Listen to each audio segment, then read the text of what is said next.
ಸದನ ನಡೀತಿದೆ ಸ್ವಾಮಿ, ಚರ್ಚೆ ಮಾಡಕ್ಕೆ ಯಾಕೆ ಬರ್ತಾ ಇಲ್ಲ ಇವರು? ಪಾದಯಾತ್ರೆ ಮಾಡಿ ಬೇಡ ಅಂತ ಇಲ್ಲ, ಚರ್ಚೆ ಯಾಕೆ ಮಾಡ್ತಾ ಇಲ್ಲ? ಎಷ್ಟು ದೊಡ್ಡ ಅವಕಾಶ ಕಳ್ಕೊತಾ ಇದ್ದಾರೆ ಬಿಜೆಪಿಯವರು ನೋಡಿ ನಮ್ಗೆ ಎಕ್ಸ್ಪೋಸ್ ಮಾಡೋಕ್ಕೆ.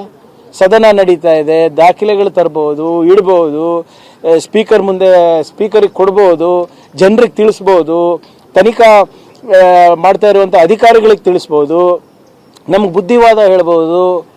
ಯಾಕೆ ಮಾಡ್ತಾ ಇಲ್ಲ ಅವರು?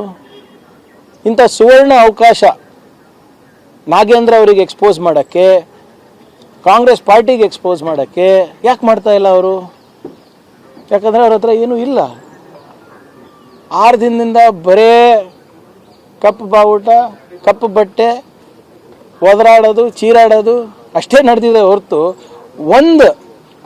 ಒಂದು ಪೇಪರ್ ಸದನಕ್ಕೆ ಕೊಟ್ಟಿದ್ದಾರಾ?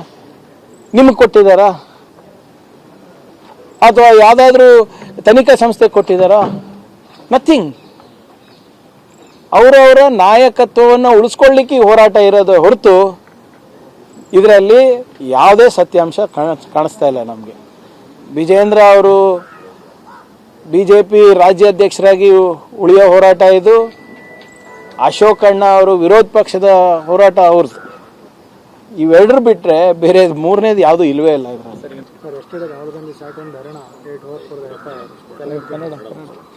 ಸರಿ, ಶಿವಶಂಕರಪ್ಪ ಸಾವ್ಕಾರ ಅವರ ವಿಚಾರವಾಗಿ ನಿನ್ನೆ ಕ್ಯಾಬಿನೆಟ್ನಲ್ಲಿ ತೀರ್ಮಾನ ಇಲ್ಲ. ಈಗಾಗಲೇ ತಮ್ಗೆ ಗೊತ್ತಿರೋ ಹಾಗೆ ಅವರಿಗೆ ಮಾನ್ಯ ರಾಜ್ಯಪಾಲರು ಅವರಿಗೆ ವಜಾಗೊಳಿಸಿದರು. ಅದ್ರ ವಿರುದ್ಧವಾಗಿ ಹೈಕೋರ್ಟಿಗೆ ಹೋಗಿದ್ರು. ಹೈಕೋರ್ಟ್ ಅವರು ಕ್ಯಾಬಿನೆಟ್ ಅನ್ನೋ ಸಲಹೆ, ಅಭಿಪ್ರಾಯ, ಏಡ್ ಆ್ಯಂಡ್ ಅಡ್ವೈಸ್ ಪಡೆದ್ಬಿಟ್ಟು ನೀವು ತೀರ್ಮಾನ ತಗೊಳ್ಳಿ ಅಂತ ಹೇಳಿದ್ದಾರೆ.